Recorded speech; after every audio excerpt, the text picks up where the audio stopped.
Samantala, dahil nga sa pagdami ng evacuee sa Villamor Air Base, unti-unti nang inililipat dito sa Campo Aguinaldo ang processing sa mga dumarating na evacuees mula sa Eastern Visayas. Kulang na raw kasi ang espasyo sa Villamor Air Base, lalo't maging ang mga volunteers ay dumarami. Itinanggi naman ni Colonel Ernesto Ocol ng Philippine Air Force na hindi na welcome ang volunteers.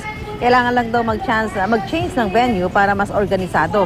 Higit sa lahat, nais kasi ng national government na Camp Aguinaldo na ang gawing sentro ng processing center para sa mga lumikas.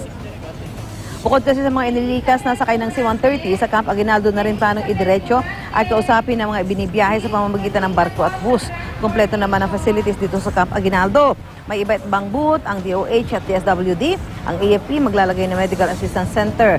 Itinanggi rin ng DSWD na may di pagkakaunawaan sa pagitan ng ilang grupo at ng Ladies Club sa Villamor. Mas makabubuti raw na ituon na lang ang atensyon ngayon sa pagtulong sa volunteers. So wala po yung sinasabi ninyong mga inggitan or misunderstanding. Nobody thought na ganito kalaki ang mangyayari. Akala natin hanggang Tacloban lang. Nobody thought they would do an exodus. Maganda na sama-sama lahat, makipag-cooperate.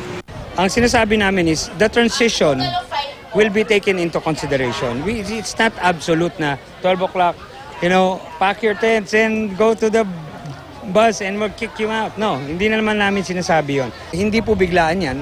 Yan po ay decision ng national government. For the reason that, number one, all the government agencies will be centralized there.